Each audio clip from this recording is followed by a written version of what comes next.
Alexandrie, portail nord de l'Égypte et joyau des villes côtières limitrophes de la Méditerranée. Entre un passé lointain et une réalité nouvelle, la ville d'Alexandrie retrouve son charme, manifesté par la diversité de cultures et de civilisations. À cela s'ajoute un héritage architectural innovateur et de nombreux monuments historiques, parmi lesquels les palais présidentiels. À leur tête, le palais d'Al-Haramlik. Al-Haramlik est une des deux répartitions du palais d'Al-Muntaza à même des Salamlik. À chaque palais une histoire et à chaque histoire un héros. Ce dernier était le dirigeant de l'Égypte, le Khedive Abbas Hilmi II. Le Khedive Abbas était épris de la ville d'Alexandrie, passionné par la mer.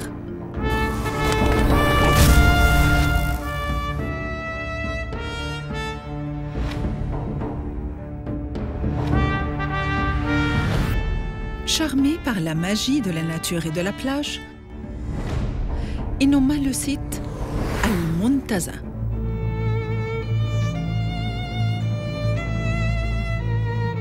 En 1925, le roi Fouad Ier construit le palais d'Al-Haramlik pour être le dernier parmi ceux de la famille alawite.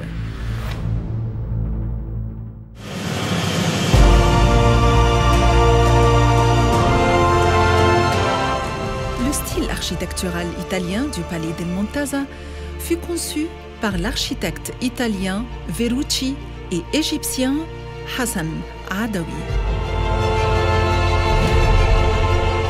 Le palais del Haramlik paraît comme étant une œuvre architecturale inspirée de l'art byzantin.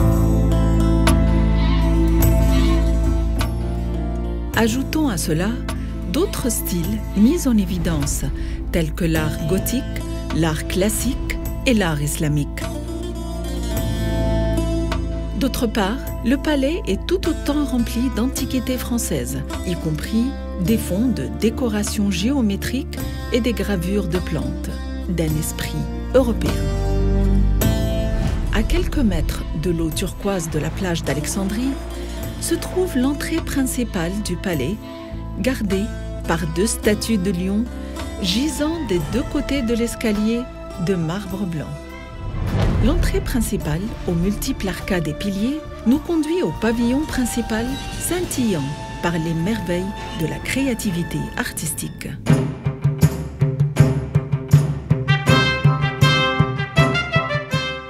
Les murs sont décorés par des peintures et des toiles inspirées de l'histoire d'Europe à l'époque médiévale. D'où des toiles d'huile représentant des scènes de croisade. D'autres relatent les derniers épisodes de l'époque islamique en Andalousie.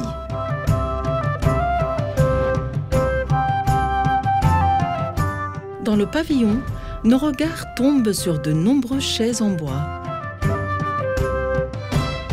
façonnées à l'instar des chaises des évêques de l'Église, caractérisées par des gravures florales. Le hall ne manque pas non plus de statues de bronze et de marbre rares et émerveillants au sol.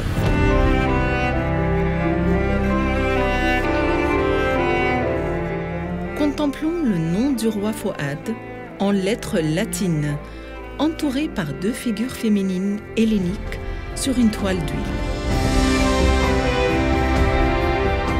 Plusieurs parmi les murs du vestibule brillent de par l'insigne du royaume d'Égypte, le croissant lunaire et les 3 étoiles. Ce vestibule renferme le cabinet du roi. Ce dernier ressemble plus à un tableau artistique raffiné. Des gravures dorées parent les murs et les plafonds. À cela s'ajoute le contenu artistique des ameublements, des antiquités, des vases, des tapis fabriqués à la main, ainsi que des lampes en cuivre et des colonnes au style romain.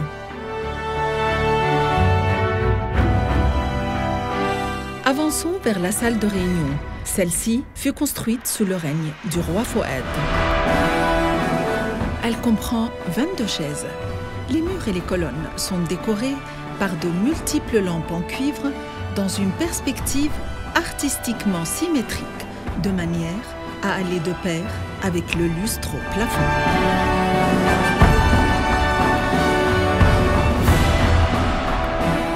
Une cheminée en marbre sous la forme d'une pyramide marque cette salle.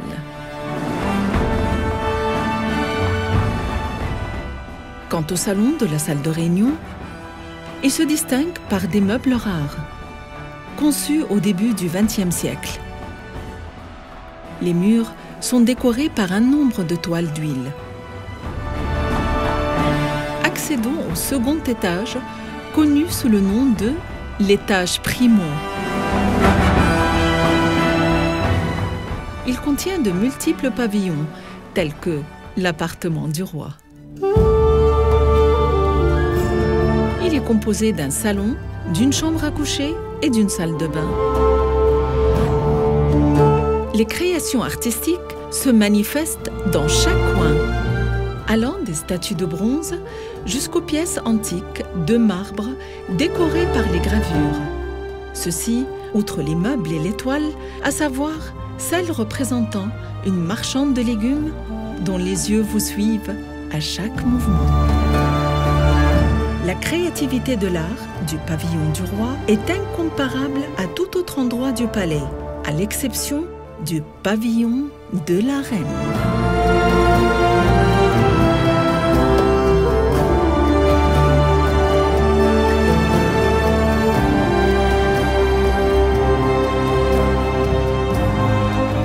Le deuxième étage renferme aussi l'appartement des princesses. Composé d'un salon et des chambres à coucher, la modernité de l'architecture et des objets marque cet appartement. À côté, nous trouvons l'appartement du prince Ahmed Fouad.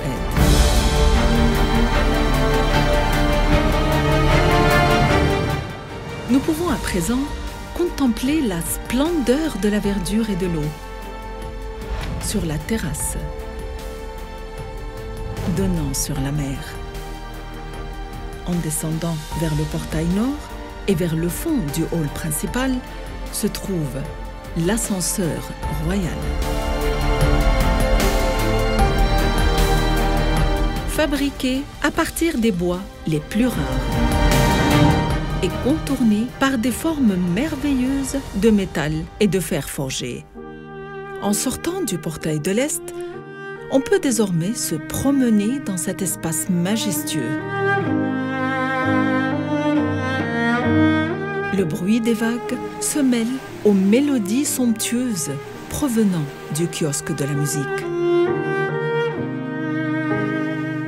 Ce dernier a été bel et bien dédié à la performance musicale durant le séjour de la famille royale au palais d'El Haramlik.